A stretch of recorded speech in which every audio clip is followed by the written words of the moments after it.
For over 30 years, Safintra have been the trusted leaders in quality roofing systems. Together, we can bring your next project to life with our extensive world-class range of roofing systems.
We are the trusted leaders in quality roofing systems.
Distribution hubs, service centers, and retail outlets around the country. Our roofing systems have featured in award-winning projects.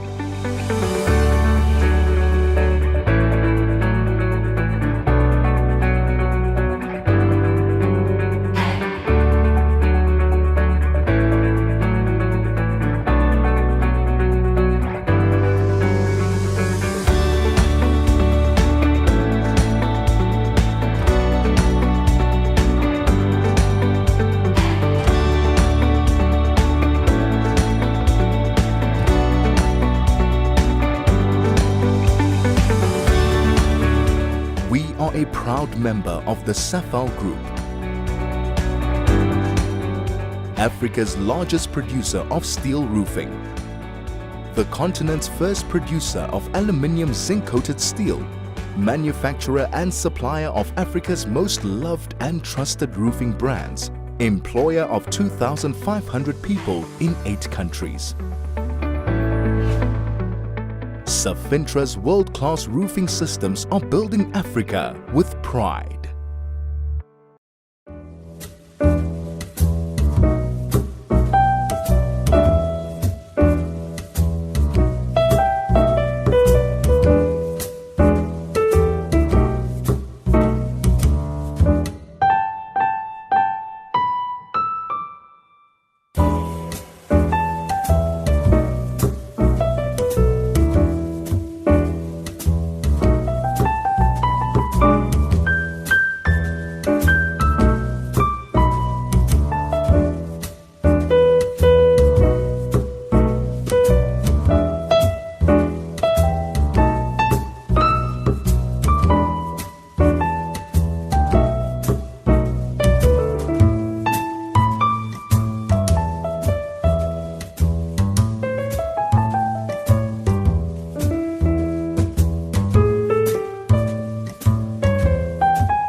Thank you, Corinne.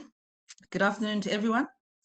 Thank you so much for joining us this afternoon. It is my absolute pleasure to welcome you to this webinar, Decolonizing Architectural Education. Thank you for taking the time to engage with SAIA on this topical discussion. We are in for an absolute treat. We have a panel of talented individuals who have taken the time to research this topic and share their personal views. My name is Singalaka Jojo. I serve on the SAIA as a Deputy Treasurer. I'm currently a Chief Architect in the Limpopo Department of Public Works with the mandate to focus on the development of infrastructure that's much needed in the province. So a background on SAIA, for those who aren't too familiar. SAIA is the South African Institute of Architects. It is a voluntary association for architects. The core mission of the Institute is to act as a collective voice serving the interests of its members in pursuit of excellence and responsible design. It aims to uphold the dignity of the architectural profession and contribute meaningfully to the enhancement of society and the environment. SAIA has established a number of committees that have been earmarked to tackle issues faced by members of the profession. SAIA drew guidance from the National Development Plan to address the elimination of integrity and the reduction of poverty through the establishment of its own transformation policy and transformation committee. It is this committee that has the endeavor to achieve transformation and diverse representation in our profession. As an institute in South Africa, so should our profession represent the diversity, the culture, and the backgrounds we all represent. This committee gave rise to platforms and discussions in the form of the Transformation webinar series titled Many Voices.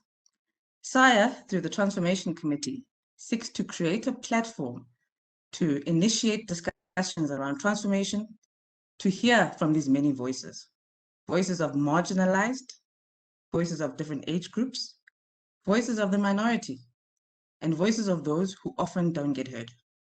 These are thought-provoking discussions that have been left behind closed doors or remain in the minds of those who experience them in silos. So thank you to the Transformation Committee who've unearthed these dialogues. Thank you for being willing participants and being opening yourself to taking up these discussions. With that being said, the webinar series is a platform to share individual views and perspectives. It is meant to create a safe and inclusive space for constructive and progressive conversations. So attendees are more than welcome to share their views and opinions in the topic box during the webinar, but SAIA will not tolerate any form of bullying, insults, disrespect towards any panelists or facilitators or attendees. This webinar would not be feasible without the support of our sponsor, SAFL Group. Thank you for making it possible for us to create these platforms. And without further ado, I'd like to give SAFL Group now the opportunity to do their presentation. Once again, thank you so much for joining us. I do believe and trust you will enjoy it. Thank you.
welcome everyone. Again, a second welcome. I'm Karuri Naidu. I chair the SAIA Transformation Committee. The slide that you see in front of you just gives you a sort of an idea of what we do and who's doing what at SAIA around transformation. The committee is small. It's made up of myself, who chairs, and 3 other members, Valka Labsha, Olafir Kalenje, Sugendri Pillay. We have a co-opted member, which is always our incoming SAIA president, in this instance, Ruben Reddy. And we have a very efficient committee secretariat, Penny Sebe, who is our SAIA executive for transformation. Largely, or just quickly to just give you an outline of what we do, we attend to all matters around transformation within SAIA. Our work is largely based at the national office, but we work very closely with a structure called the SAIA Regional Transformation Champions. And they make up, they are persons that are have experience in transformation and are the drivers of transformation. They don't always come from structures or committees in the regions, and they are Al Stratford or Pila Jalobi from Border Kai, Nicola Irving from SIFA, Penny Murray from Eastern Cape, Wanda Ordendal from Free State, Preacher Bika from Gifa, Adima Davis from KwaZulu-Natal, Terry Myeni from Limpopo, Joe Mogisa from Mpumalanga, and Nompilo Okere Dede from Pia. So that's sort of who we are in transformation. We work very closely with the regional transformation champions. Structure is a structure that brings together the community within SAIA that looks at transformation. And this webinar series is an important part of the work that we do. It's meant to create a space for the many voices in architecture that we don't hear, excluded and overlooked because of a range of reasons. So we've got a webinar series planned for 6 webinars. This is webinar 2, and the focus is on architectural education. In June, we are focusing on the youth, which is Youth Month. In August, there's a focus on women and gender. In October, we are looking to move or break beyond our South African borders and get to know our neighbors. And in December, we will talk at alternate ways of practice in terms of transformation. So welcome to webinar 2. We are attracting through these webinars thought leaders from different areas in the profession. And we also document them. The infographic that you are looking at on the screen, the text might not be too clear, is a representation, a graphic representation of what came out of webinar 1. You would see that there's the SAIA logo, a Doric column, which is set on exclusionary foundations, propped up by members who own the profession or participate in the profession. It's also used as a prop against which to sit and contemplate Wakanda and utopia and new ideas. It's also a space of discomfort. And it also is a space where we find protected notions of excellence in architecture. The contributors of webinar 1 was AJ Corbett, Amira Osman, Kumarsan Tamburan, Sichaba Mape, and Adima Davis. And we're hoping to document this webinar as a graphic as well. So just to introduce you to this webinar 2, as I said earlier, we've got 3 amazing thought leaders from South Africa, from 3 South African universities. Ariana Janse van Rensburg, Jabu Makubo, Sadiq Tofa. Jabu comes from UJ and Sadiq from UCT. So they come from 3 of our important universities in the country. And like I said earlier, they are thought leaders. They work in the field of decolonizing architectural education in their own way, and they will share today the methods that they use and what exactly decolonizing architectural means to us. The topic is a topic of interest in South Africa and within the profession. People have varied ideas of what decolonizing architectural education is, and we hope that we will be able to have that discussion today and share ideas and thoughts. So I will hand over now. I will introduce Sadiq Toffa. Comes from UCT. He is an academic at UCT, and he's done a large amount of research in the area. Jabu Makubo, UJ, lecturer at UJ. He will take you through his experience as an academic at University of Johannesburg. And Ariana Janse van Rensburg from, she's Professor Ariana Janse van Rensburg, lecturer from WITS, and someone that has done a lot of work in decolonizing architectural education in terms of support, etc. So I'll hand you over to Ariana. Each will present for 20 minutes, and we will have a discussion after that. And we will also hopefully have some time to answer a few questions at the end of the program. Over to you, Ariana. Thank you very much. So today I'm talking about becoming relevant, and I'm going to be talking to you quite personally, as I think many in the audience will identify with where I'm coming from. If you saw this webinar topic and thought, why must these people always bring politics into everything?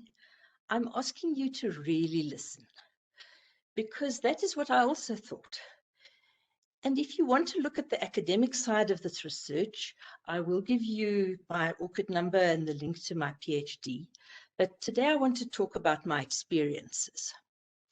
I matriculated at die Hoërskool Menlo Park in the fateful year of 1976 and went to study architecture at UCT.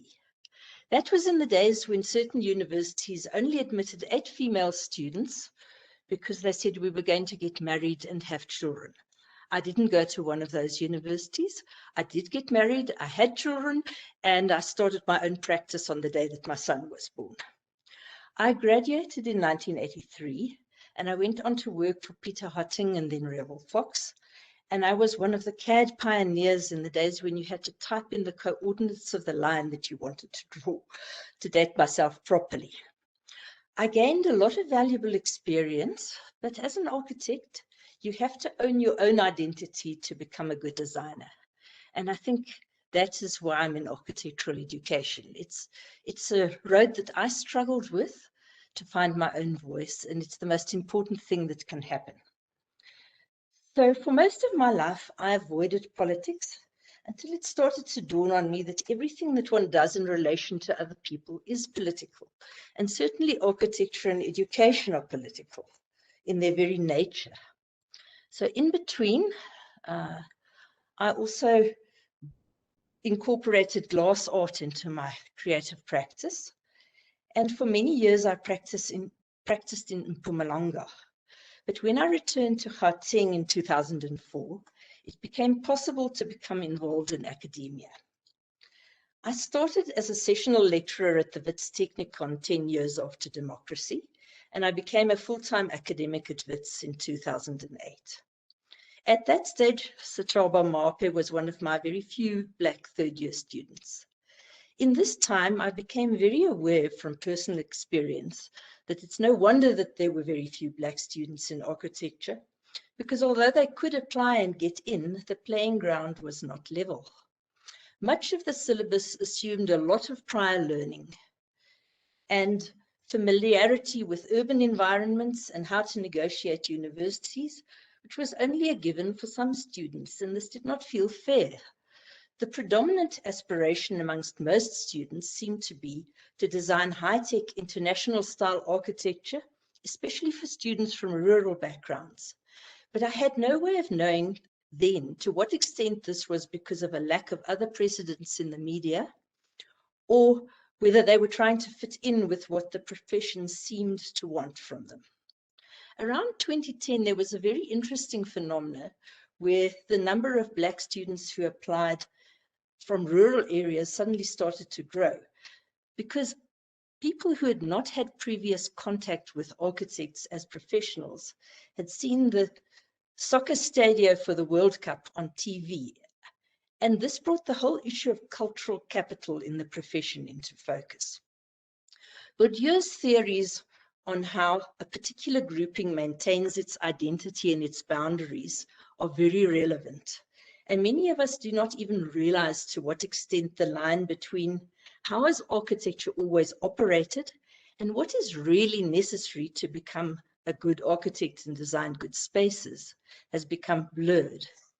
People see unfamiliarity with learned constructs as a lack of potential. But how can producing a watercolors perspective be an entry requirement into architecture without biasing the intake towards people who had access to private art classes? We must remember that architecture originated as a competitive profession only in the Renaissance in Europe for very specific reasons. But every culture has its own complex spatial hierarchies and meanings, which do not necessarily need to take the form of enclosed buildings in warm climates.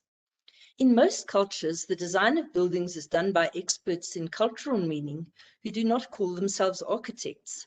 And there are complex building traditions that are transmitted through community participation rather than classes. So the fact that architecture and the term architect has become a very westernized concept is not necessarily representative of people who design spaces. When someone refers to the term settler or colonizer, my first reaction is to point out that my family has lived in South Africa for 12 generations, rather than to really listen to what they are saying about attitudes. The definition of colonial perspective is that one is only aware of one's own frame of reference and measures everything that one experiences against this because of an innate assumption that this is the only reality, and that is why it's toxic. This, in highly simplified terms, means that Europeans arriving in Africa assumed that there was no architecture because there were few buildings, and assumed that they had superior knowledge and were doing others a favor by inducting them into their own system. In Bourdieu's theory, this is called symbolic violence. 18th century architects probably thought it was spreading civilization. So where do we as a profession stand now in this regard? When I started teaching, I was still trying to induct students into the profession system. I didn't know any better. So I spent 10 years of my academic career on trying to address what I called deep transformation. In other words, the transformation was not just a numbers game, but I was trying to make architectural learning equally accessible to all students, especially by trying to facilitate peer learning at a meaningful level by creating opportunities for students to share their own experiences and get to know a wider picture. I took this about as far as I could in terms of transformation, which I would describe as creating genuine opportunities for engagement for people who were previously excluded, whether that was a physical or an epistemological exclusion. Now, although all the numbers improved, I got to a point where I knew I was stuck. I truly believed that in order for us as designers to design relevant spaces, we need to get to know how everybody uses and understands space, and for people to talk about their experiences and gain a voice. By the end of my experiment, my students had improved academically.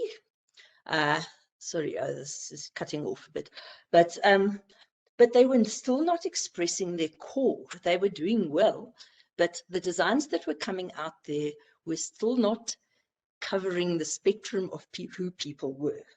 Something more was needed, and I didn't know how to do it.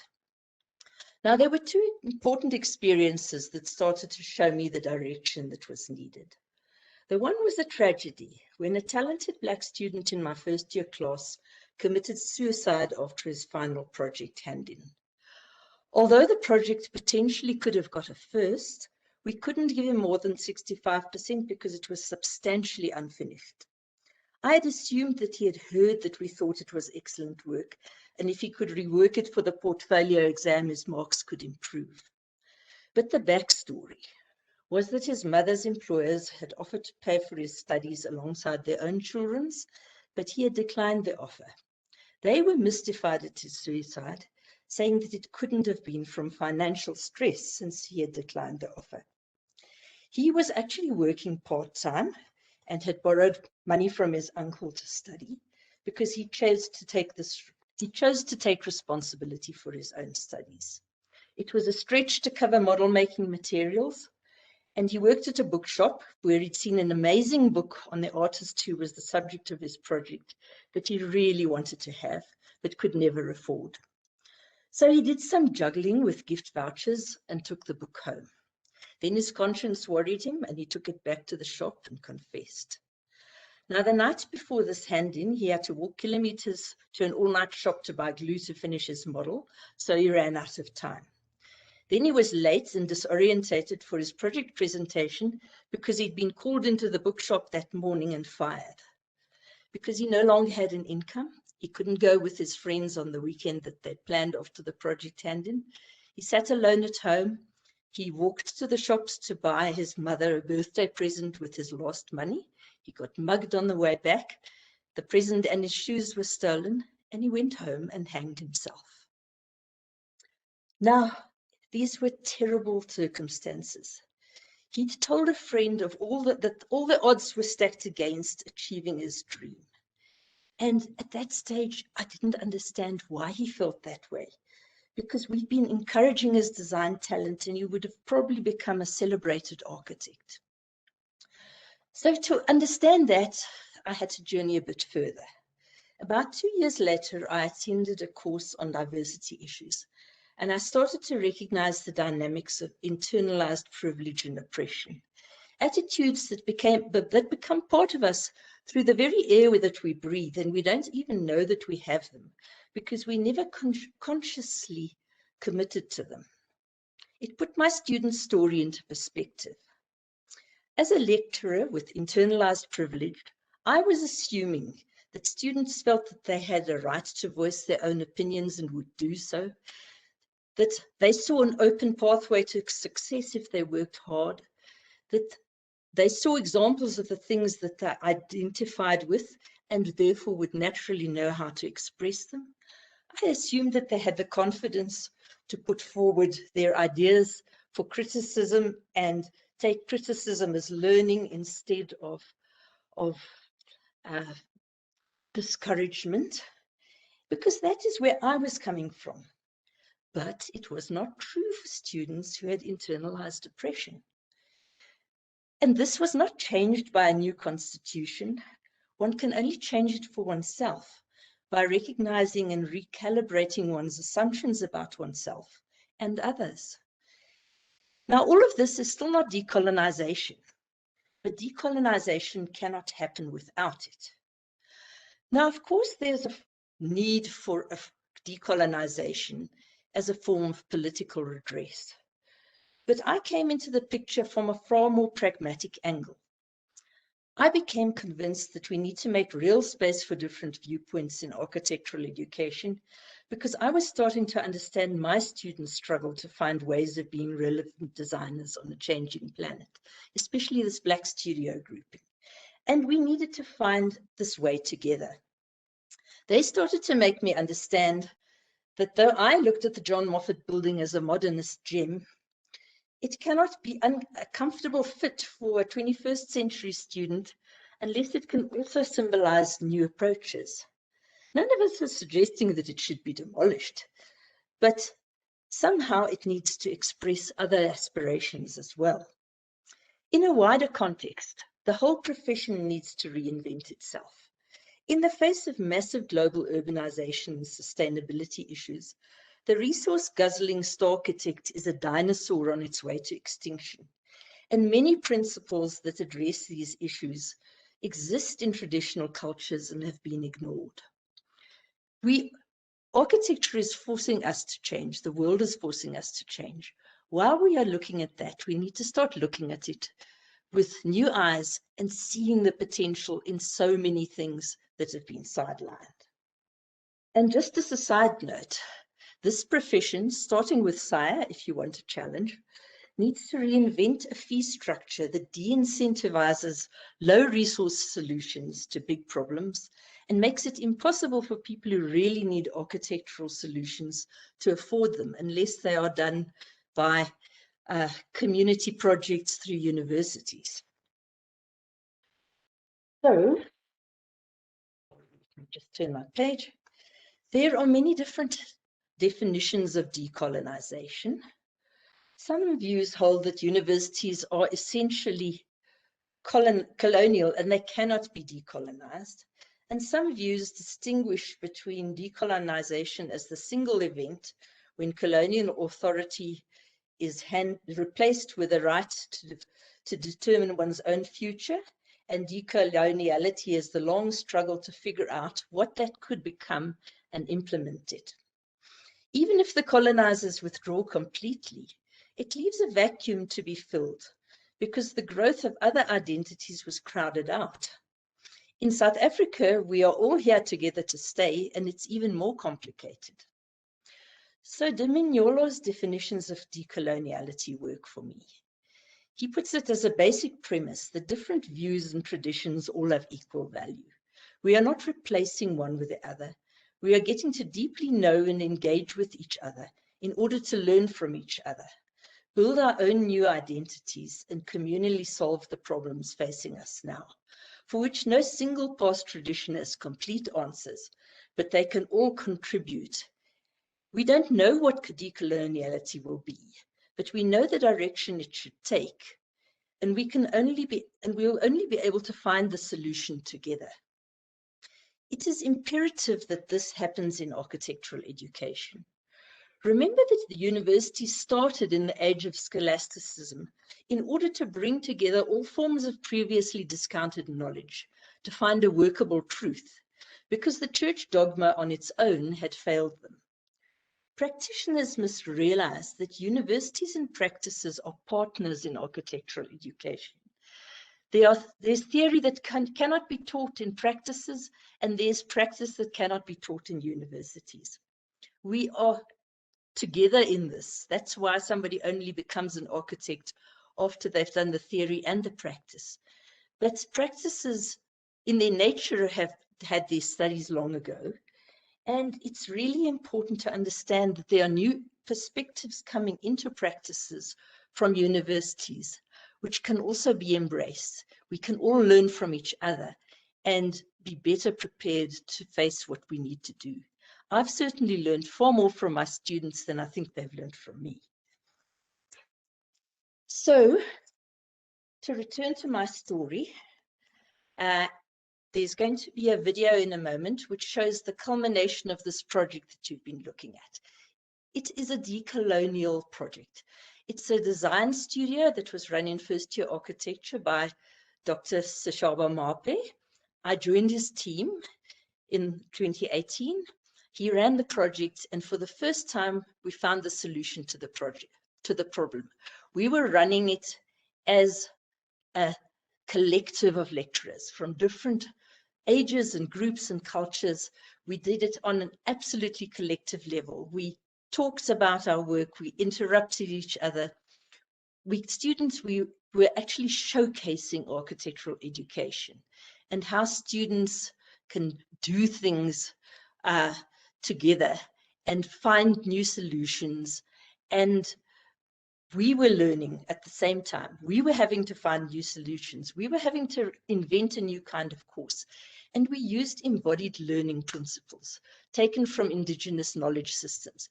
The fact that you understand scale when you've built something that size and operated in it. The fact that you need to test skills and start to use what you've designed in order to really understand it. The fact that you can produce quality in many different ways. The fact that the principles that apply to many things can be applied in different kinds of contexts. It isn't a one-dimensional thing. So this was the culmination of a project for which we won the Vice Chancellor's Award for team teaching as a decolonial architectural workshop. And for the first time, our students actually started to gain a voice, actually started to feel confident, actually started to come forward with their new ideas. And I'm deeply excited about the implications for architectural education. So it's not, decolonizing the curriculum is not about just about putting different content into it. It's about a different attitude towards the value that everybody brings to the picture. And the new Global Studio project to develop courses is to do so in collaboration with students. Now, what is SAIA's role in this? We are professionals that need to keep our profession relevant. We need to lead and develop new approaches and solutions to global problems, and we will only find them by collective exploration, bringing in many different points of view and valuing them. Thank you. You can stop the video just there.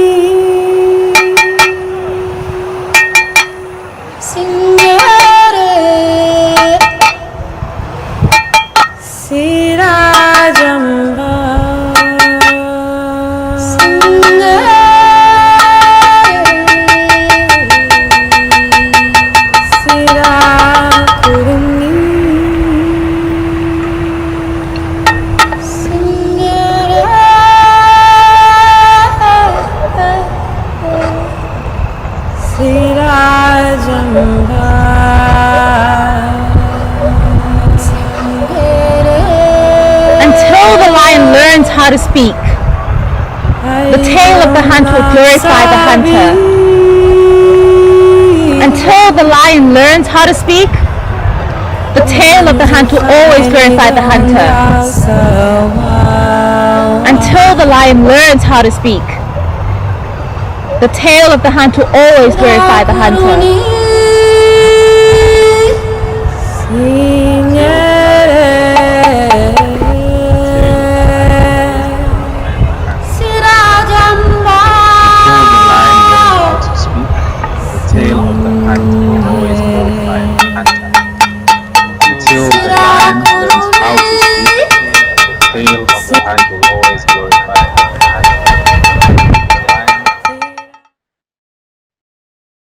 When was the last time you felt unsettled or not sure what to expect?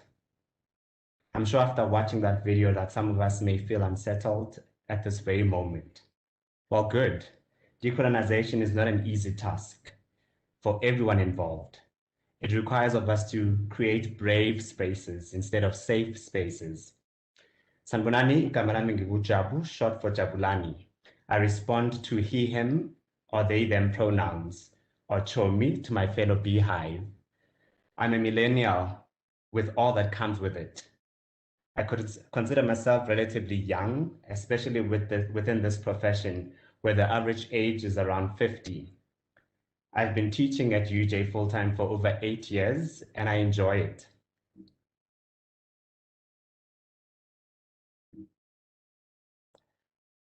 Being a young academic in South Africa's current socio-political context can be both exciting and challenging at the same time. And I'm sure the same can be said for an older academic. But imagine being a young Black academic in an institution that is historically white and working in architectural learning sites that is often referred to as the new kid on the block, new to the elite, more established academic universities and gatekeepers. You spend a lot of your early years in these institutions assimilating, trying to fit in, trying to pass. Now, trying to pass is a Black queer phrase referring to someone within the community who is able to perform and convince their audience that they are heterosexual, or to some extent. Now imagine being a young Black queer academic who has inherited colonial curricula that centers, celebrates, and idolizes patriarchy and Eurocentrism. Imagine that young Black queer African academic in an environment and the space that reflected quite the opposite of who they are. They must feel quite lonely, right?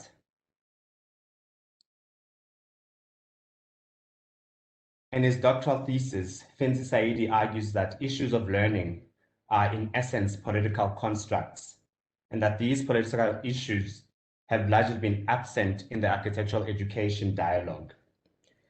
Now, in the act of silencing and absenting and muting of some voices and narratives in curricula is not a new or unique to the discourse on architecture. Michel Foucault argues that pedagogic discourse functions as a medium for other social voices, such as class, gender, and race. Basile Bernstein, on the other hand, criticizes this position, highlighting that pedagogic discourse fails to distinguish between the message and the messenger. That is, when we study pedagogic communication, we study only the surface features, only its messages, not the structure that makes the message possible. Now, when we think about decolonizing education, how often do we interrogate the value of the institutions whose education we want to decolonize? What are its foundations? And can we really dismantle the master's house using the master's tools? The 2015-2016 protests and iterations for a call of decolonization in universities across the globe shook many universities, stimulating conversations about the subject across their faculties and institutions at large, including here at UJ, where I'm currently employed. Now, when motivating for a decolonized curriculum, it is informative to refer to Paulo Freire's argument in his seminal text, Pedagogy of the Oppressed, where he asserts that only the oppressed have the power to liberate themselves and their oppressors. He argues, and he encourages us to imagine a liberated curriculum. But what does a liberated architectural curriculum look like for our institutions? How does it differ from a non-liberated curriculum?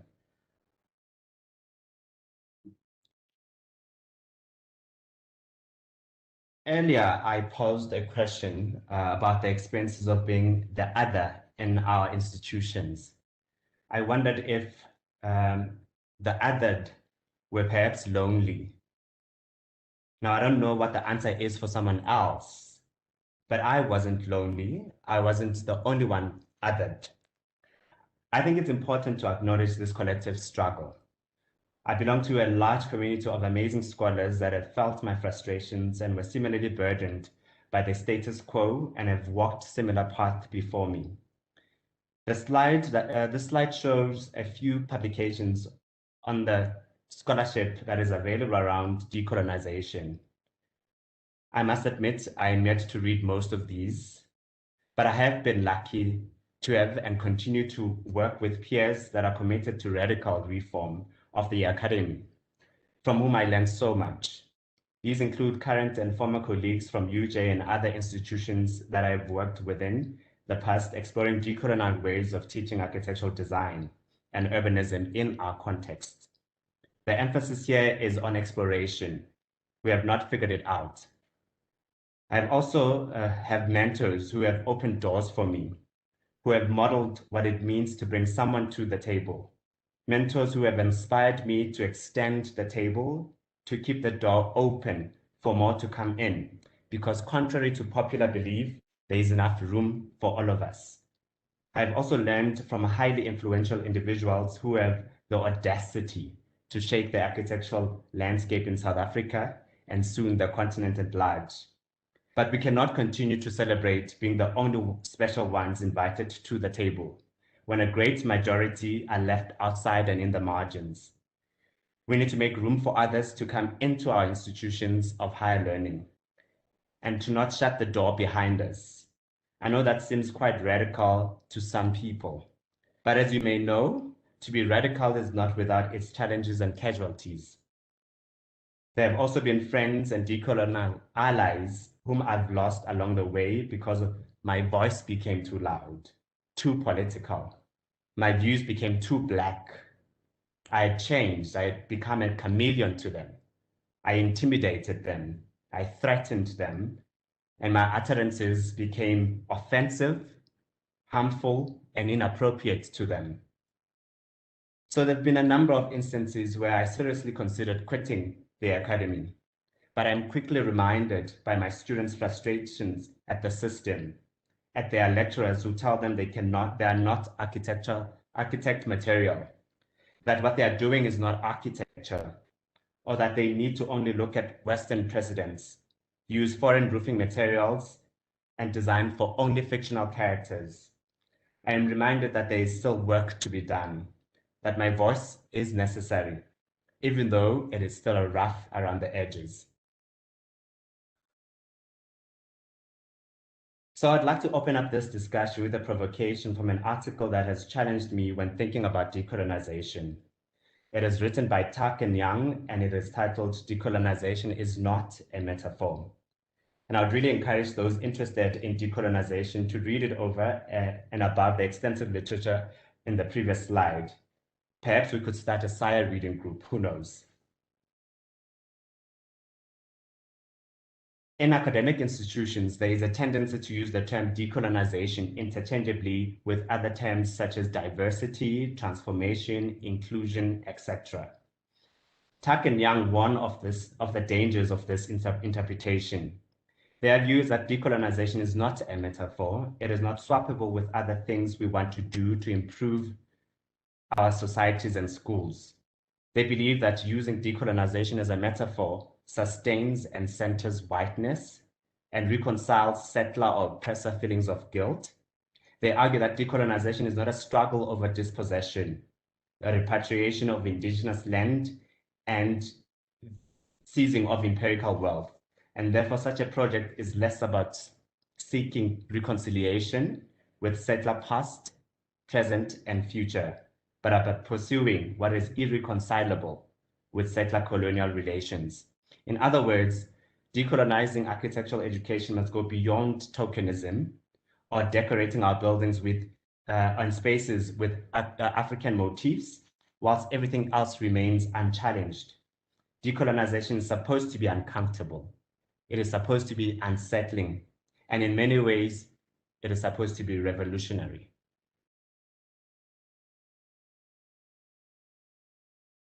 Thank you, Jabu. We'll now move on to Sadiq Tofa from UCT. Welcome, Sadiq. Good afternoon, Karini. And good afternoon to all architects, urbanist students and scholars in South Africa. The narratives that we've just heard by Ariana and Jabu, they speak strongly to the criticality of locating one's positionality, one's subjectivity, one's historical place in the social world to design alternative human futures. One always speaks from a history and a subjectivity that can determine the limits of our thinking, our conceptual horizons. Conversely, the denial of one's subjectivity is to disavow one's entanglement in the field of power, as our contemporary profession continues to assume its innocence in the field of power, a clientelism that declares, as Jabu just asserted, that we are the messengers, not the message, that the world is not of our making, and we have no accountability to the consequences of our work. Our profession has always been, and continues to be, complicit in reproducing colonial, apartheid, and neoliberal forms of domination and dispossession, of wealth accumulation in sites of historic privilege, and wealth extraction in sites of disadvantage, a racial capitalism. Our complicity is a paradox. It renders spatial violence mute under the sign of aesthetic splendor. Splendor and violence is the contradiction and complicity of our practice. Decolonial design moves from splendor and violence towards truth and responsibility. In moving towards truth, there must be a recognition of the harms our practice distributes throughout our society. Its socio-economic exclusions, its public closures, its historical silences. In moving towards responsibility, there must come a commitment to repair our broken cities, our broken social contract with the people of our cities. The recognition of harms, the responsibility of repair. Harm and repair are the two themes I want to talk about this afternoon. The recognition of harm attends to the emergence of a post-transformation South Africa. After nearly 30 years of liberal democracy, the notion of a South African rainbowism has faded amongst a new generation. And the promise of transformation in a new South Africa has lost much of its original appeal. Being unable to provide any sort of armor against South Africa's oppressive past, and a present that has been beset by disillusionment and an abandonment of values enshrined in the Freedom Charter by South Africa's political and economic elite. The warm embrace of free market capitalism has been subjected to the pressures of willful forgetting, where anger, hurt, loss, and rejection continue to shape the everyday lives and urban experiences of the majority of our city's people. Post-transformation sees the revanchist emergence of the dual city, the colonial city, the apartheid city, of different cities in one. Of one, a haunted city steeped in a painful past and a painful present, and the other, a young city, a forgetful city, where different individuals and communities see different things when they look at a house, down a street, in fact living in entirely different cities with entirely different understandings of the history of the city. Current urban spatial trends across the city reveal a spatial mismatch that's hard to find anywhere else in the world. In Cape Town, white group areas contain over 80% of all commercial development, while most of the city's population and low-cost housing are in marginal black ghettos. This pattern is becoming further entrenched today. The general implication is that income, social class, and market forces have become cumulative with race rather than replacing it. Class has become cumulative with race, making racial capitalism perhaps more pernicious today than it has ever been. It is the neoliberalization of our profession as a public good, eroded by the intensified application of capitalist market logics in the organization of our profession, including core values of individual achievement and competition, that ties social and intellectual value to economically defined revenue streams. These trends of marketizing and financializing public services, often understood as part of what David Harvey calls accumulation by dispossession, a means of capital accumulation in the neoliberal era. Neoliberal policies have been shown to produce and exacerbate social inequalities. A critical trope of a neoliberal knowledge economy is professionalization of architectural education. This describes a shift in the model of student socialization from citizens educated for democratic engagement and critical thinking, moral reasoning, and civic leadership, to students as clients and entrepreneurs seeking an acceptable profile in the corporate industrialized world. As a result, the richest and most fulfilling parts of our discipline, meaning, purpose, spiritual fulfillment, are largely left aside in architectural education.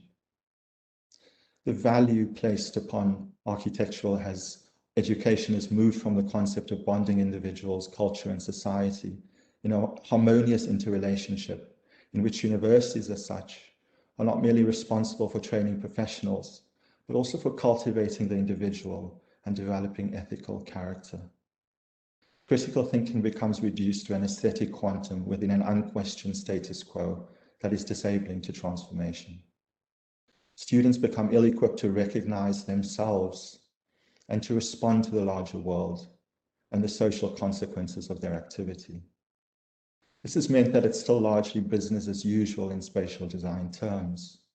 It implies that there's a broad continuity with the apartheid past, that we have entered the age of post-transformation. The legacy of apartheid is embedded in conservative institutional practices and spatial design that continues to have powerful effects. There's been no clean break with the past. No clean break with the past is certainly at odds with the political narrative of the new South Africa, which invites us to consider the past as complete and overcome. Phrases such as always remember and never again, uttered in public forums as evidence of grave moral or political exigency, seek to exert some measure of control over time. It happened once, but it could have been prevented. It must never happen again, but it keeps happening. So apartheid should never happen again, but it continues to happen as its effects are being reproduced. Phrases such as always remember and never again give our current neoliberal moment both a historical trajectory and a moral and political legitimacy. So the new South Africa is defined by it not being the old South Africa.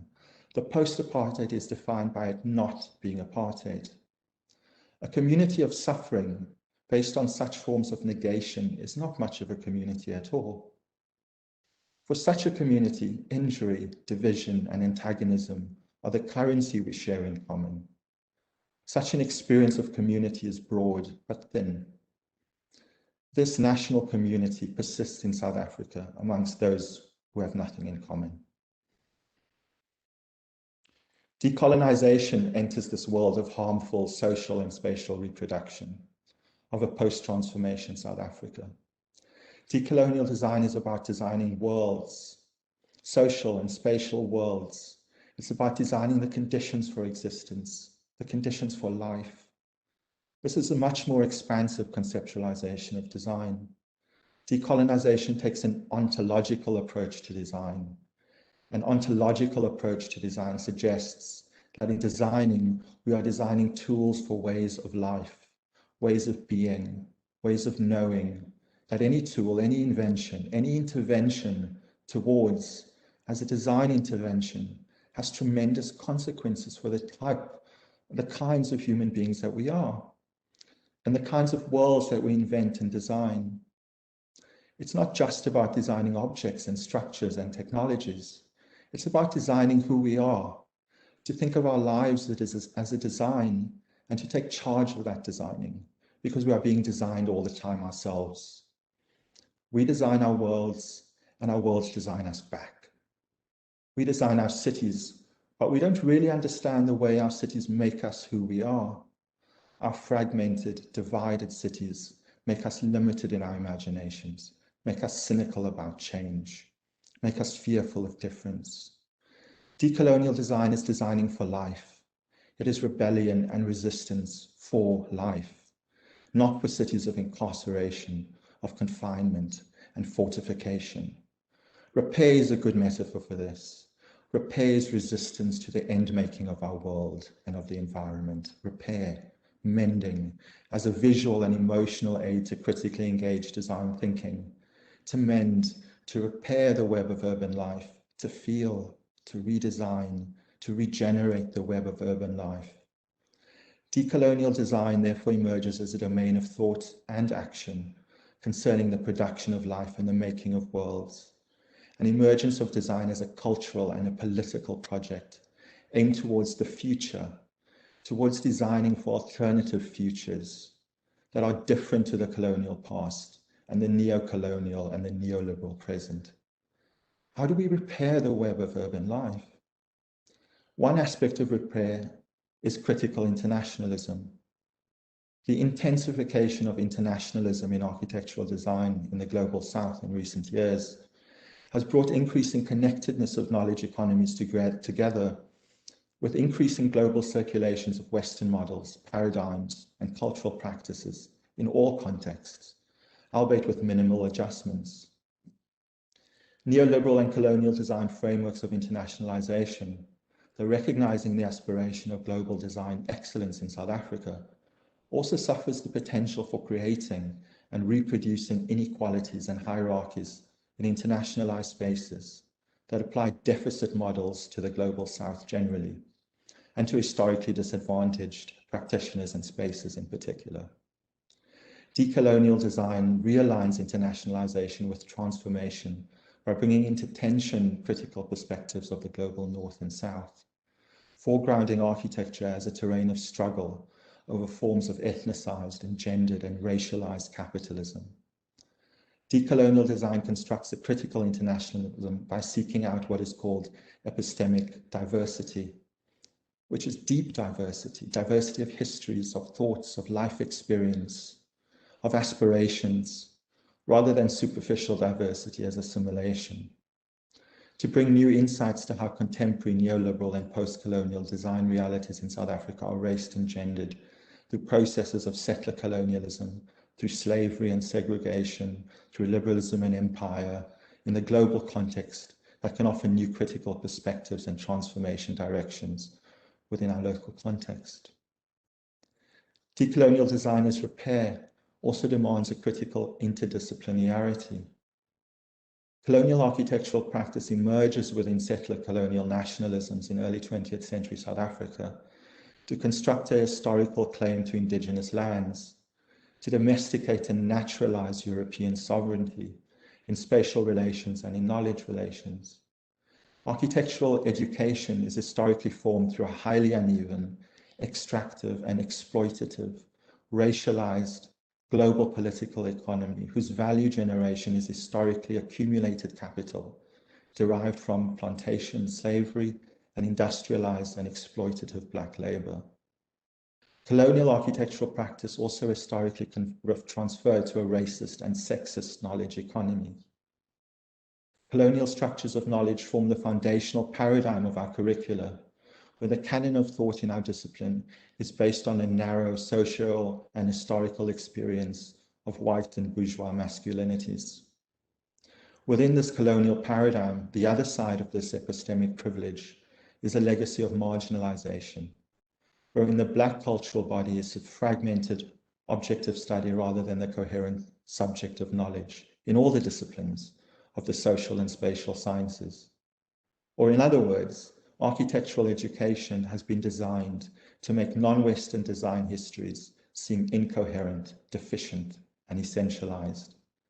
Bannister Fletcher, the Victorian architectural historian, famously illustrated a tree of knowledge, with Western knowledge as a dynamic, perpetually flowering tree, with Latinx, Islamic, Asian, indigenous design histories as static and dying branches, having to imitate or catch up.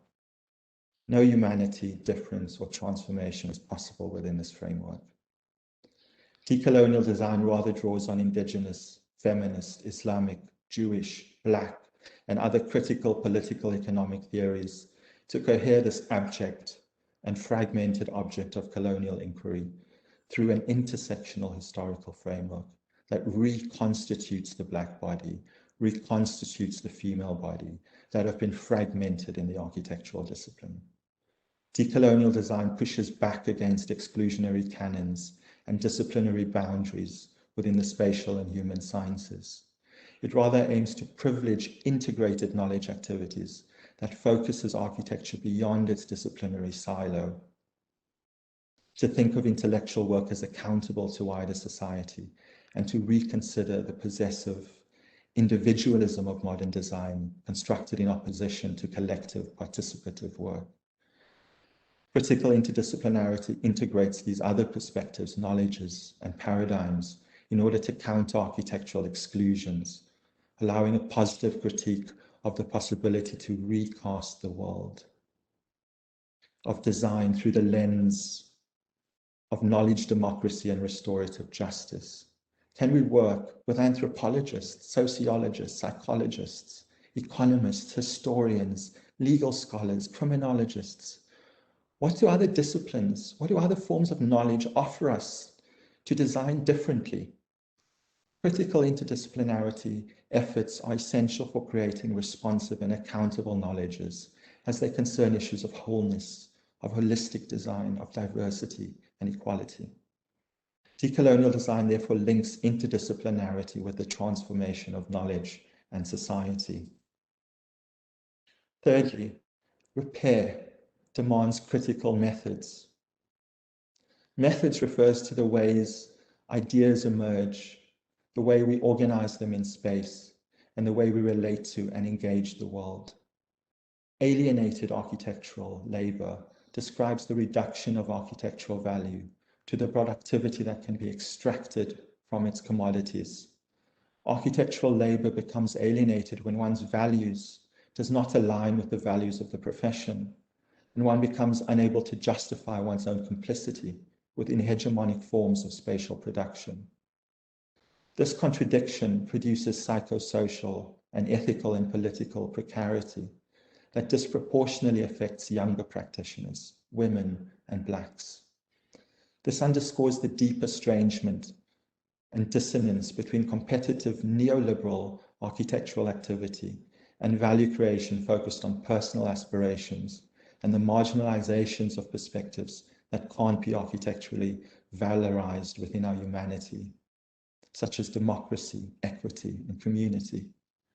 Methods for the sharing of experience and the healing of colonial and apartheid intergenerational trauma disrupt the circulation of activity, surplus, and privilege that reproduce architecture as a node of capitalist reproduction.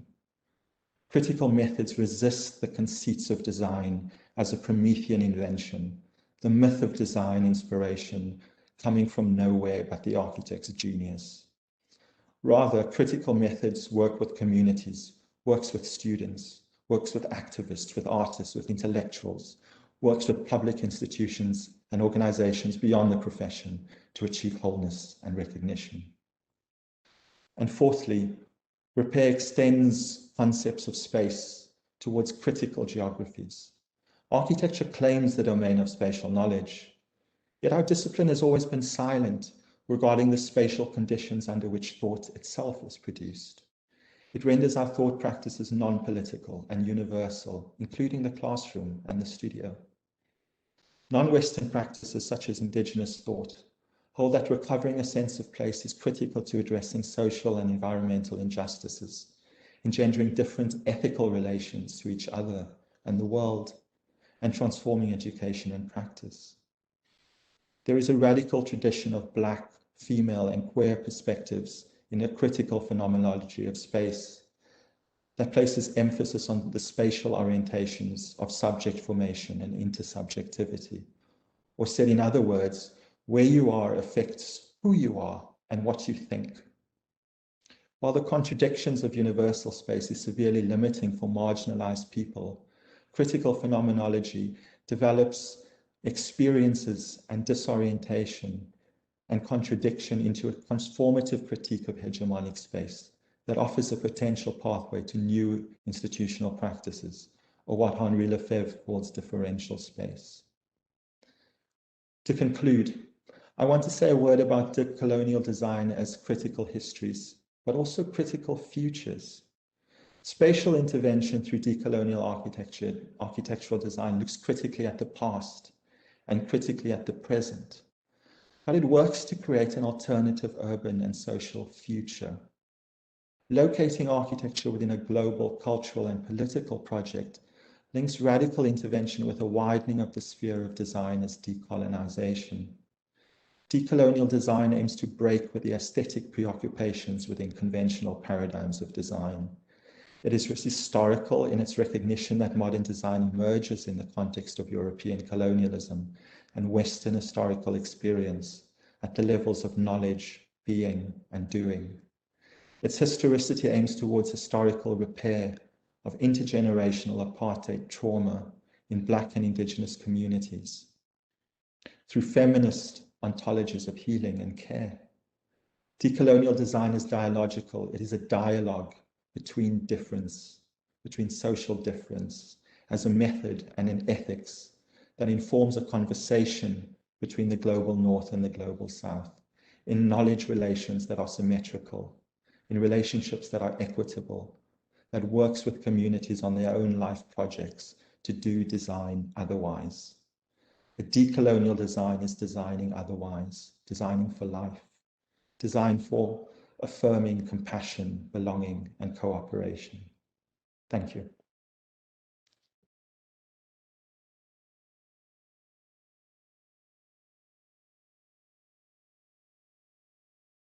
Thank you, Sadiq, for that wonderful presentation and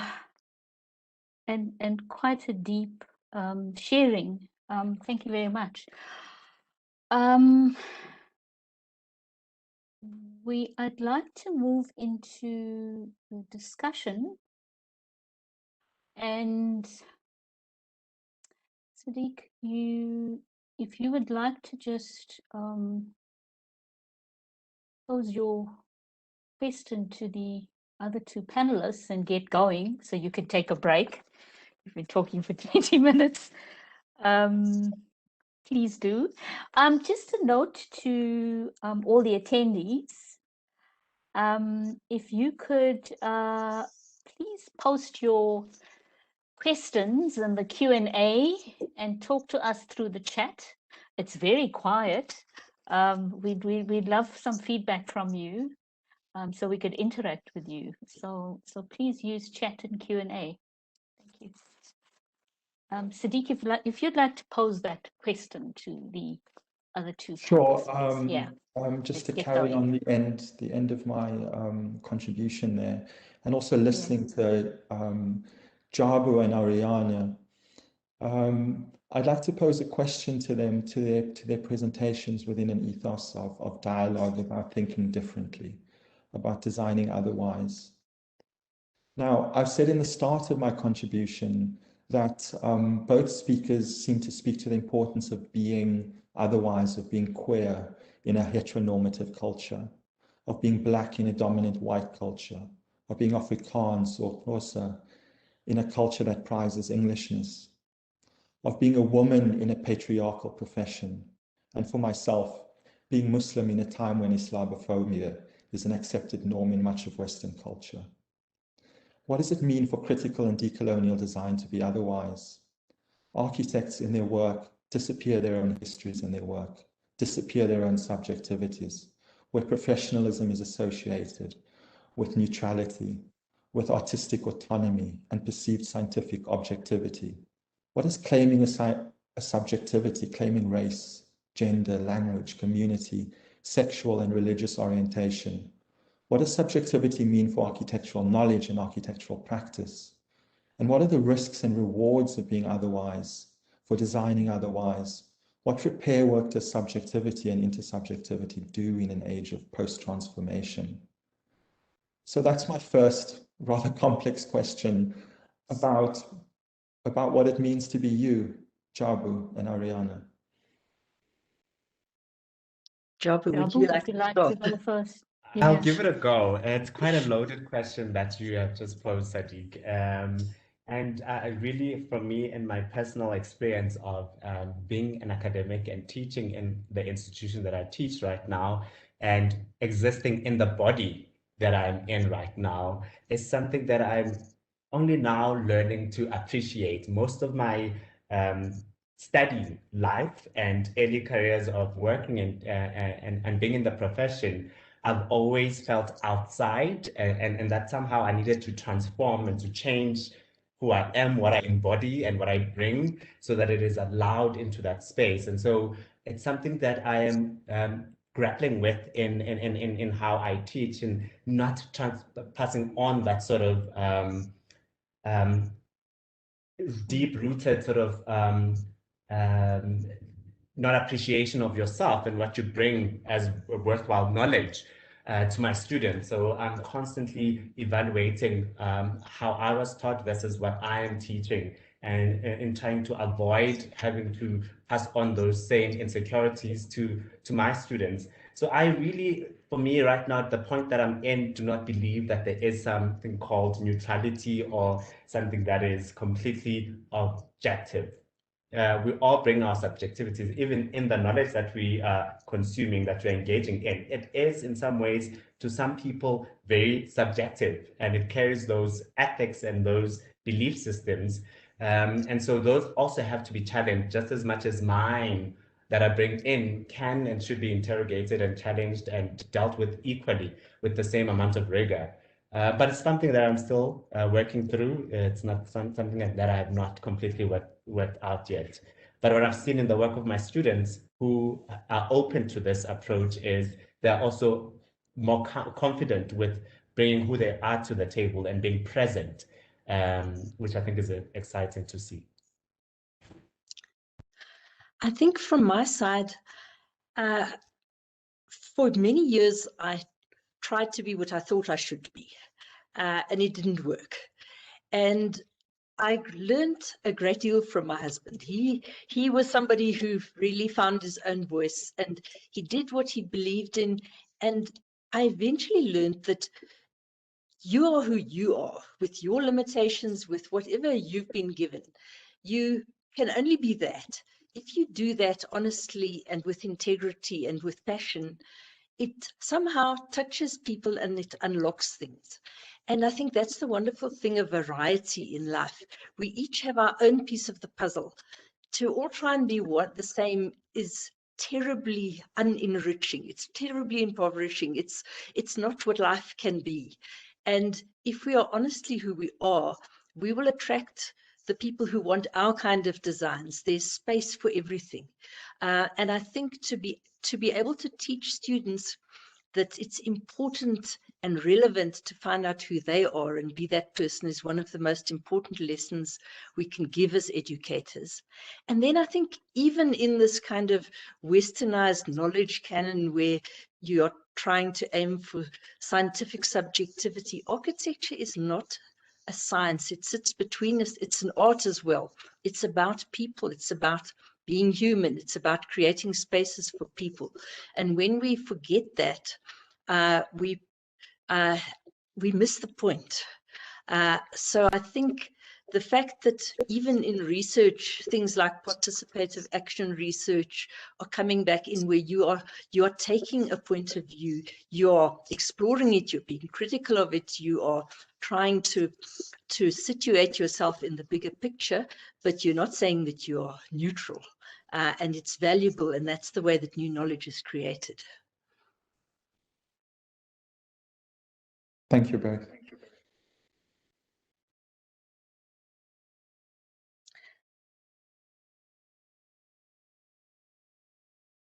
Okay, in the interest of like not having awkward silences, I'll pose a question to Ariane. And I've always wondered because we also have quite a huge number of white academics that are much older and nearing their retirement ages or years. And I've wondered what are the plans or how are institutions thinking about this next phase of transitioning? Because I'll speak for my institution and my sort of context. I have not necessarily seen those kinds of plans beyond the transformation committee, which only sits at a much higher level, and the numbers around the institution and how they are planning on transforming. But at a much more local level, those kinds of plans are not that evident. So I'm interested to find out how are universities, or how should we be thinking about those kinds of issues, because I think they are relevant to decolonization. I think that's a very important question. And in the first place, it's the responsibility of every director of head of an architecture program to be thinking about this. I'd say one of the biggest challenges, and this is maybe a chance to make an appeal to the profession, there are not enough Black architects who are willing to come into teaching. The trouble is that for senior teaching positions, people who can give new direction, you do need people with a certain amount of practice experience. And it's wonderful to be in practice and be building wonderful buildings, but there's a real need to sacrifice a great deal of that to come into academia. But we do need a few champions who will do that, because you need a mix of people with good, solid practice experience and people with new ideas. If you have just the one or just the other, it's not the right kind of mix to train new professionals. And although the universities are trying to bring in young voices and making all sorts of opportunities possible and helping young academics to achieve their PhDs sooner so that they can be promoted, that's often at the expense of practice experience, because the universities offer these opportunities almost as an alternative to going out into practice to fast track, but then you also need and want that kind of experience. So between the universities and the profession, we need to figure out a way in which people can have the best of both worlds, so that we have a properly fully rounded group of people who are teaching, because there is no substitute for role models who have the same story as you have. There are certain limitations to me as an old white lady. There are things that I can model or say, but I can't live them. And it's imperative that we have a mix. And so at WITS, we've been really trying to build this cadre, but it's difficult. And the constraints on higher education at the moment, where budgets are being cut. We all understand that last year was a very expensive year for universities, with having to move everything online and so on. But we cannot afford to be cutting staffing, because the way in which new voices come into academia is through sessional teaching. And if the universities are trying to save costs by putting the whole teaching burden onto the full-time staff, they are absolutely going to destroy the kind of teaching that's needed in the profession. Thank you, Ariana, for that. There's some lovely questions coming in. I see there's quite a few requests for reading groups, sharing of books. Jabu, I think your slide has inspired, but that's a challenge to SAIA, how to bring all of this knowledge together so that we can share it. I'd also like to just ask perhaps a question around disruption. It's a term that's emerging recently in response to difficulties, and how to manage this irreconcilable sort of differences that we have within the profession. And I think all three of you brought that up in some different sort of way. You know, when power is challenged, when people are marginalized, silenced, and my question to you would be, is in the context of decoloniality, is disruption necessary? Is disruption good? And how could we define the term disruption? So a question to all of you. I'm not quite sure who would like to start.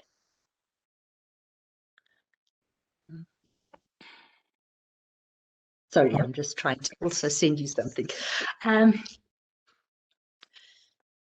Jabu, yes, you were talking quite a lot about the political need, and that decoloniality is not transformation. So what kind of disruption do you see as constructive, and what as unconstructive? I'll try and link this question or my feedback or answer to a question that I just read on the chats by Lerato Mutabi, who's asking about how to ensure that Black students exiting architecture school with the same or even more desire to contribute to the built environment, because she's herself, or I would assume that's she, my apologies if I made the wrong assumption. So for me, the act of disruption also has to consider, why have we resorted to disruption? Because it's not something that just happens out of the blue. And in many cases happens because many voices have been silenced, many actions have been ignored, many have not been heard. And so as a resort to try and get some attention to issues that may be very important to someone, and they're not important to the person that they're directed to, some form of disruption happens. I see it as sometimes very productive, actually. I relate it to acts of transgression, which really go beyond the boundaries that are set by law, by disciplines. Is how do we go beyond centering only colonial knowledge? How do we go beyond making sure that everybody is included in those discussions and they are heard and that their opinions matter. Sometimes we may need to disrupt the current status quo. We may need to stop for a moment and recalibrate. Because if we don't do that, we will produce and continue to produce practitioners, architects that are not confident in being themselves in the profession, and then leave the profession, and we're left with the same sort of fossils that are continuing with their own views. So for me, disruption can be quite a productive tool. But I think there's also, yes, there has to be disruption, because you cannot, there's always resistance to change. Even when people have the best of intentions, it takes a lot of extra energy to change things. So you have, and often it's easier to insert something new in a moment of disruption than it is by trying to change the flow of the tide, which is valuable, but it takes an awfully long time. You have to get a lot of buy-in for it to gradually happen. The advantage is that if you're not destroying what's there already, you have that energy to use in the new direction. But there are moments like Feast Must Fall and all the classes closed. There are moments like the pandemic when you suddenly have to move online, where if things have to change anyway, you might as well use it to improve things. And I think that's a valuable thing a valuable aspect of disruption to use. And if it's not happening naturally, maybe you have to create enough disruption to be constructive without destroying everything. I'd like to just add one point there. Karuni, you mentioned 3 interrelated terms. The one is the irreconcilable, the disruptive, and the undisciplined. Irreconcilability is reconciliation without redistribution. Irreconcilability is forgiveness without healing. And reconciliation without redistribution has defined apartheid, post-apartheid transformation.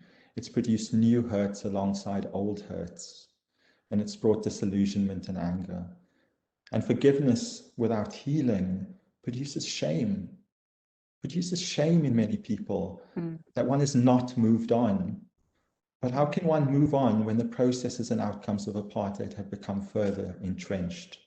So disruption of transformation towards decolonization is about the redistribution of our knowledge and about healing in order to bring about true and deeper reconciliation. And as I've said before, being undisciplined pushes back at our architectural canon.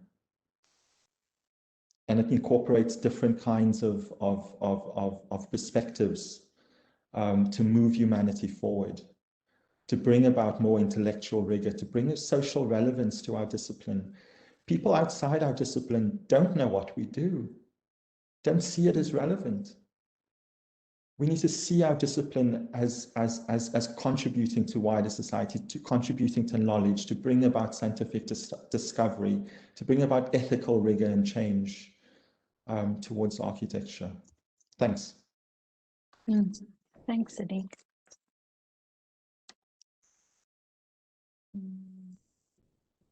Questions to each other?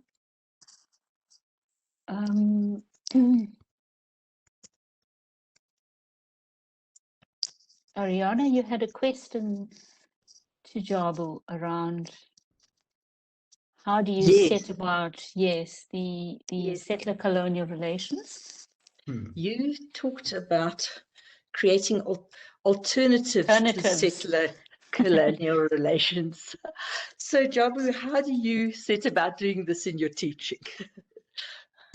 Thanks for that question, Ariane. As I mentioned, I think what is important is that these are explorations. They are not in any way saying that this is how it should be done or this is the only way it should be done. But what I have, and with many of the colleagues that I work with, have intentionally started doing is not overpowering the conversations that are happening in studios, not dictating what the projects become, but rather encourage difficult projects to emerge. And so one of the ways that I'm doing that with my current undergraduate students in second year is deconstructing this idea or this term typology or program. What does it mean in our context that a space can perform so many different functions and activities and change over time? And so can we really call a bedroom and it's only a bedroom? Because in our context, that is not necessarily always the case. And so with these knowledges that are out there that are constantly framing these things as static, we need to disrupt those things and present alternative others. So we are designing bedrooms that are also many other things. That is also starting to disrupt our understanding or to give alternative views of what those spaces can be, especially considering our context and where we live. And so to me, those narratives, which normally are brought in by the students, are quite interesting to engage and not have a preconceived idea of what the project will be in the end. When I studied architecture, the brief will always have, we are designing a theater, we are designing a school, we are designing this. And at the end, you must have that building, and it must tick all those boxes. But what if there wasn't a program? What if there are themes and issues and activities that we need to respond to? What kind of architecture would we then, explore and create? And so that's where we are with our students. Not to say that that's the ideal or that's without its problems. Thank you. Yes, that makes sense.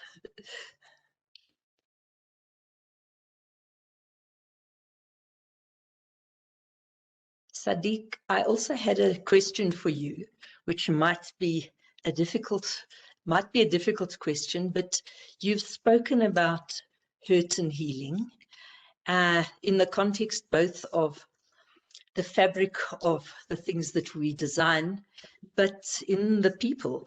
And I wondered if we're talking about forgiveness and anger and guilt and many such things, what can we do in terms of the anger that has also been generated by the hurt? Do you have ideas on that?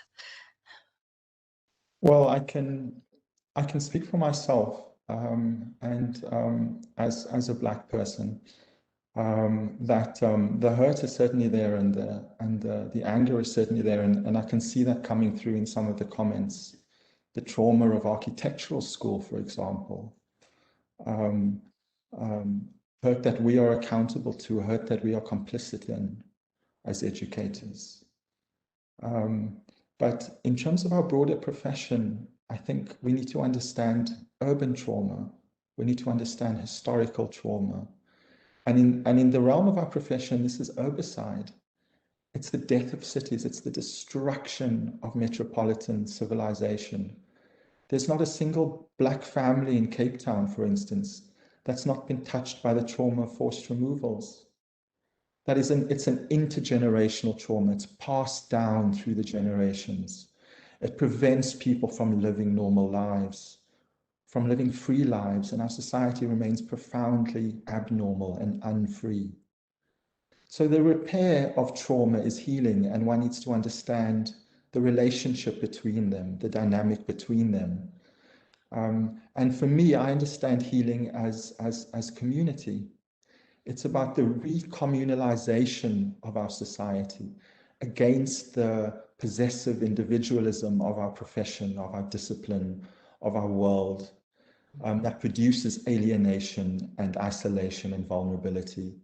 So how can we find different kinds of solidarities, social solidarities among the dispossessed, to bring together what apartheid has pulled apart?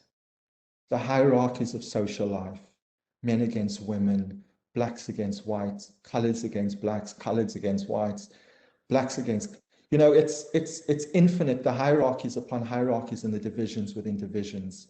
So I really see it's about finding new kinds of solidarities across those sorts of differences.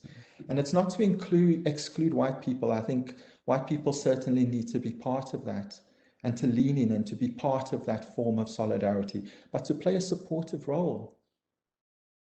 And I think there is an enormous amount of healing to be done, but it's certainly not impossible.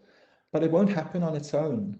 It requires sustained commitment over a long time.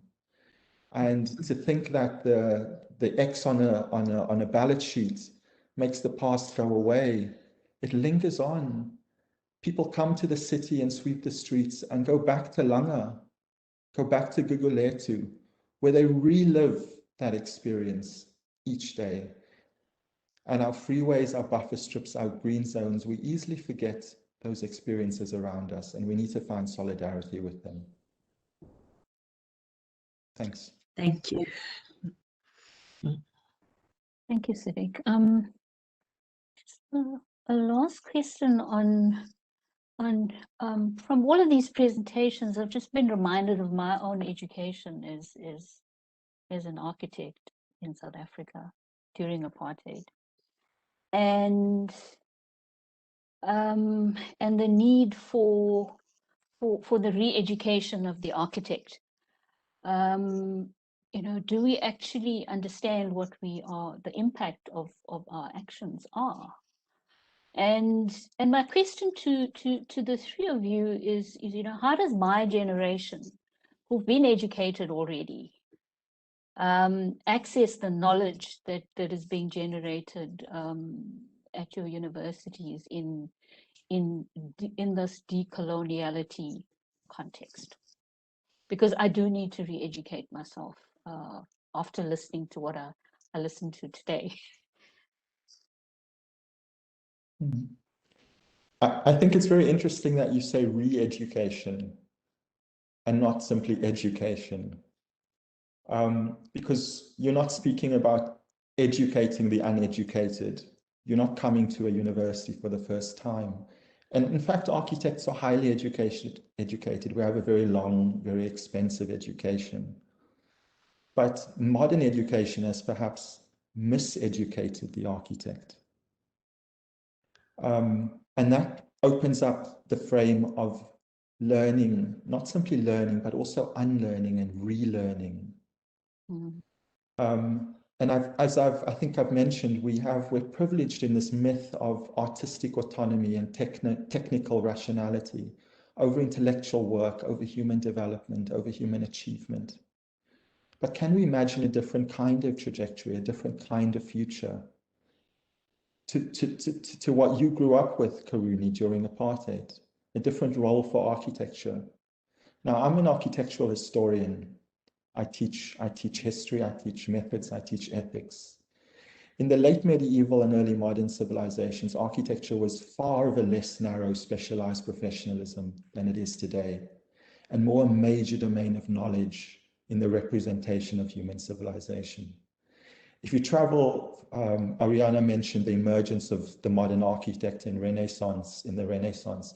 If you travel through the churches and monasteries of Renaissance Italy, you'll find homages to architecture set in stone, together with medicine and philosophy, the great movers of civilization, that there was an equivalence with other traditions of art and science. This terrain has steadily eroded over centuries, to the point that architecture today is almost unrecognizable as a holistic philosophy of human achievement and human possibility. Now, I think some of this historical value can be recouped and needs to be recouped in our discipline if we are to bring about the change that we seek. But it means we need to abandon the modern conceits and the narrow preconceptions and protections we hold about what our discipline is and what it is not, who is in it and who is outside of it, how we guard those borders and open ourselves up to difference and complexity. And I think forums like this, Karuni, become vital to establish connections and relationships with universities, but it can be extended to other kinds of institutions as well, to communities, to actually have this dialogue that we need to seek out and develop and build a recommunalization of our discipline and its obligations and responsibilities to each other and society. Does anyone have anything else to add to that? I'd be very curious to hear your thoughts. I'm going to bring in a much more pragmatic sort of response to Karuni's question. And in that, I think there's also this disconnect between, and I'll speak for SACEP and SAIA, that the only time that they engage with institutions is during accreditation processes and all of those things. When I think most of our institutions have some sort of system of reviews and external examinations that we do in a way to make sure that we are able to meet those requirements, because it is also a professional degree or offering that we're giving. But in many cases, those decisions around who gets to come in and review the work is left to the individual sort of lecturers that are doing the work or the schools themselves. I'm of the belief that that process has to be in some way regulated to include people and practitioners that may not necessarily be exposed to people that are in academia that they know, who would invite them to those sessions to contribute, to see and to also experience how education is changing. Many of our practitioners, after leaving the institutions, never return to go back and participate in those forums to really have a sense of what's going on and what has changed.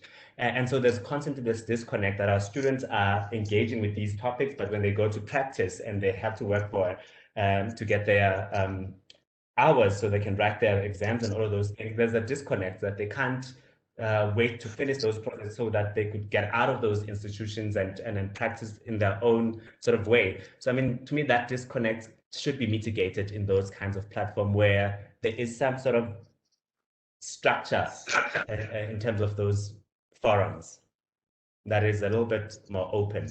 Thank you, John.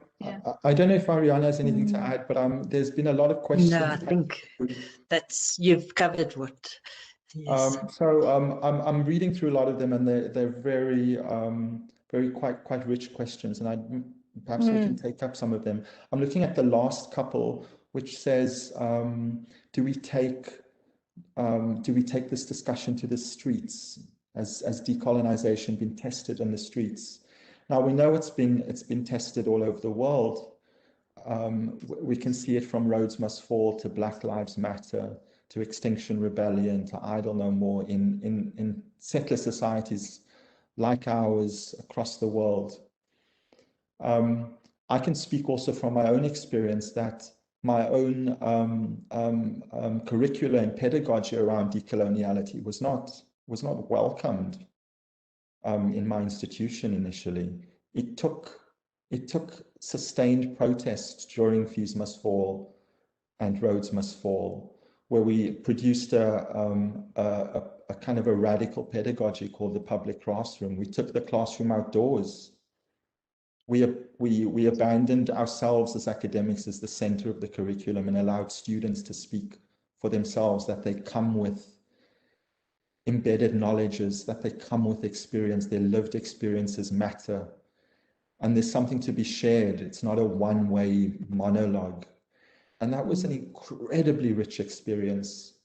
And we produced breakout workshops. We had intensive sessions every day for weeks while the university was closed and protests were happening. So there's another question around what have been student responses. And I think it's been very affirmative. Many students have said for the first time they feel being seen as women, as Black people, as queer people, as people who've always felt on the outside, that they always needed to assimilate, that there was a standard, a glass ceiling that they could approach but never reach, and that they had to leave themselves when they entered the door of the architecture building.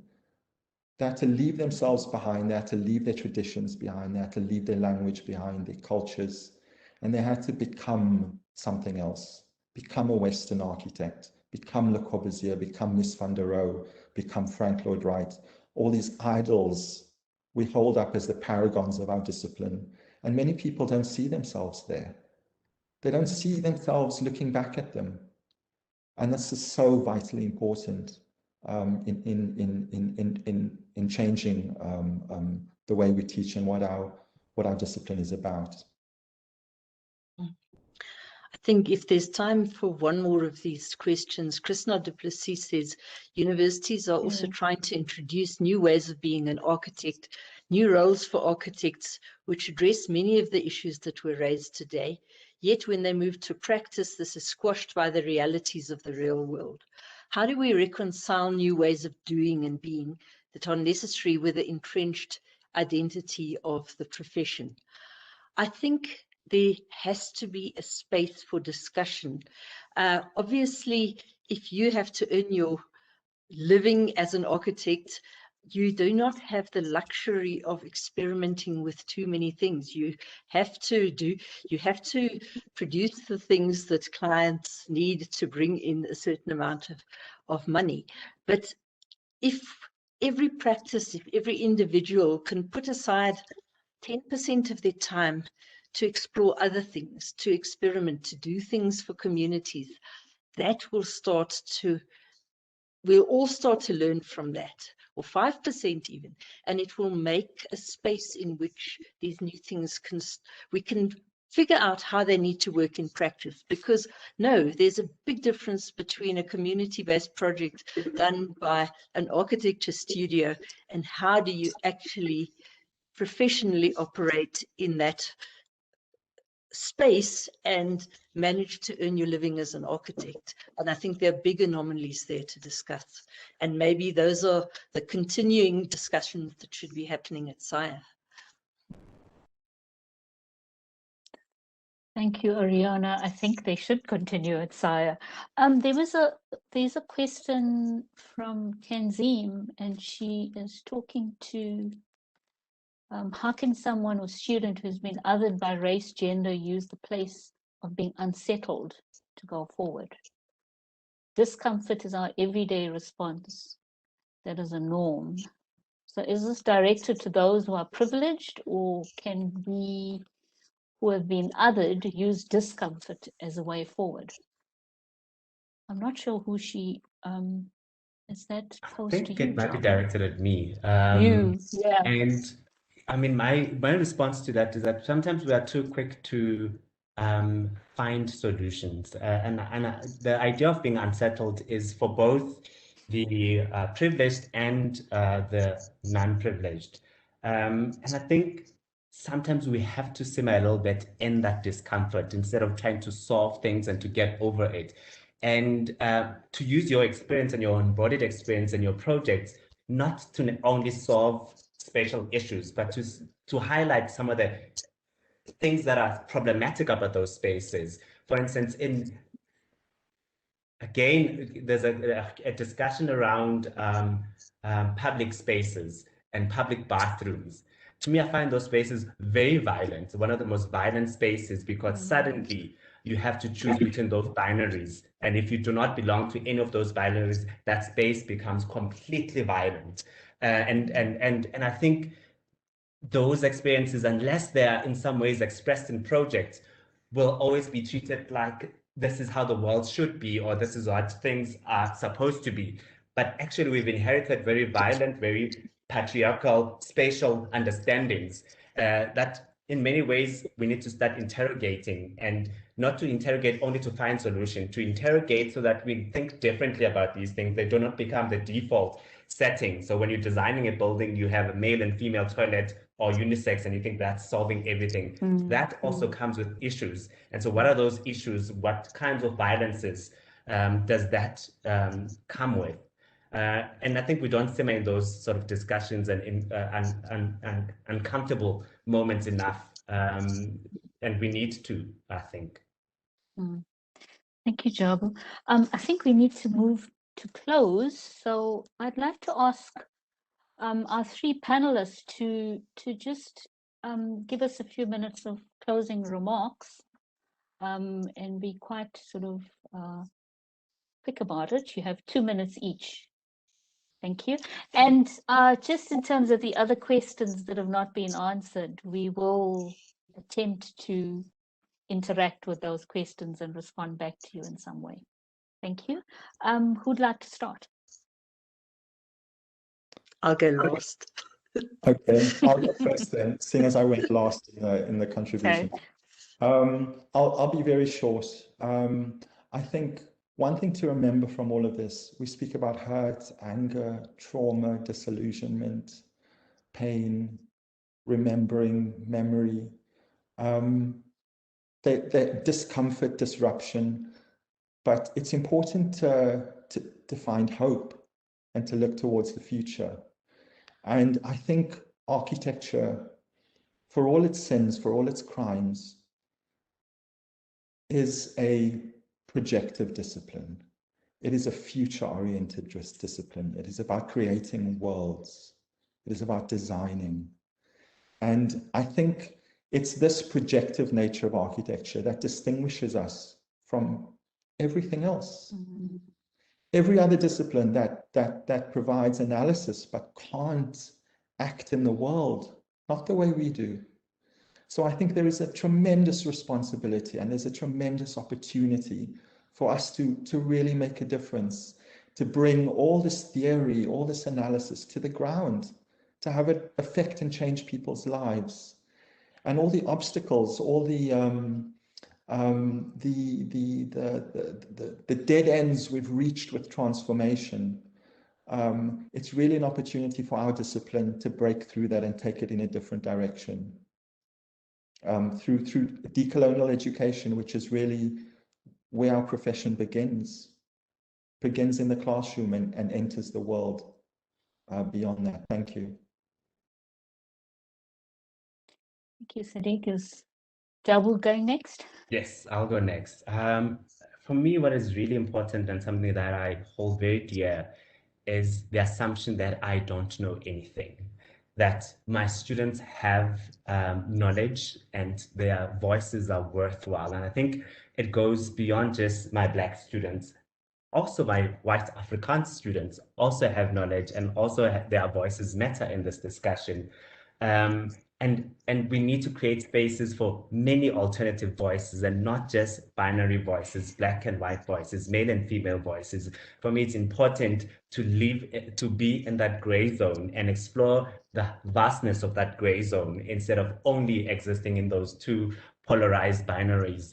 And I think we need, as a profession, also to explore those kinds of unexplored spaces in our design work and also in our education. Yeah. Thank you, Jabu. Ariana? Okay. We've been talking a lot about harm and hurt that's been caused, and decolonization as one way of addressing it to some extent.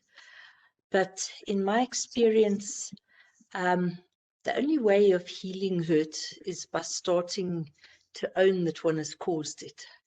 And so just from my personal side, but also to the extent that I represent the profession and the educational sector in the profession, I would like to apologize for everything that I didn't hear and didn't see when people were trying to say it. And yes, I hope that we can move on from there. Thank you.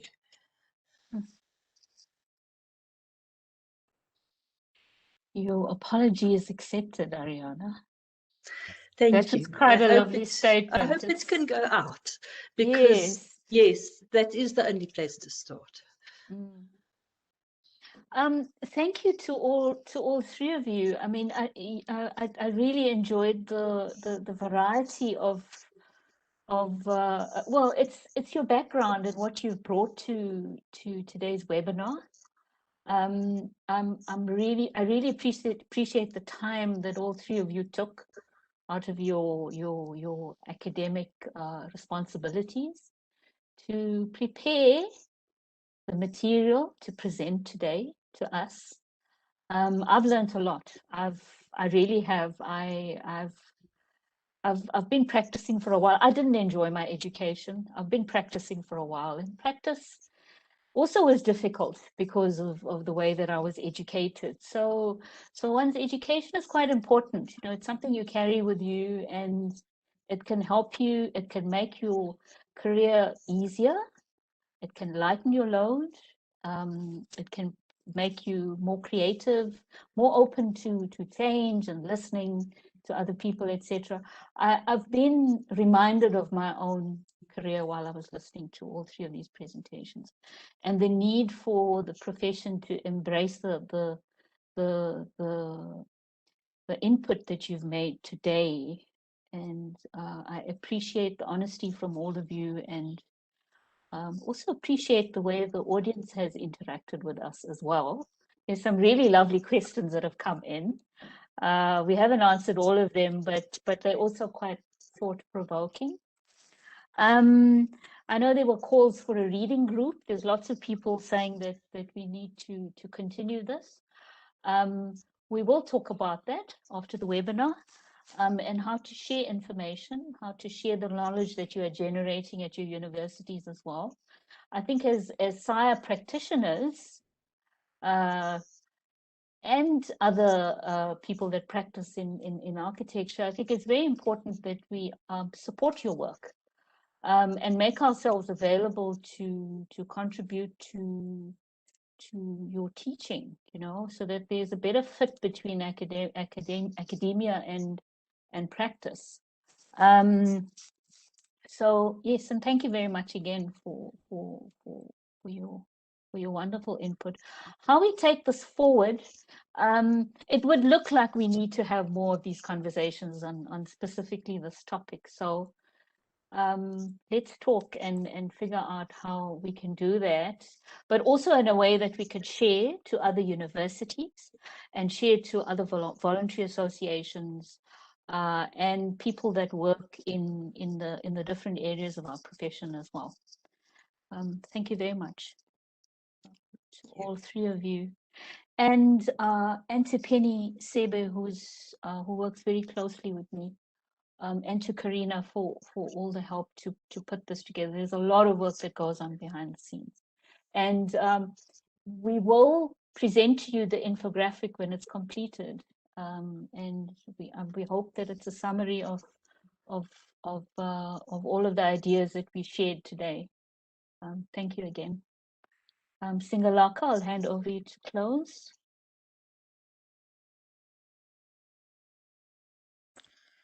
Thank you, Karini. Wow, I really like to take this opportunity to thank our panelists. You've really brought thought-provoking and insightful discussions.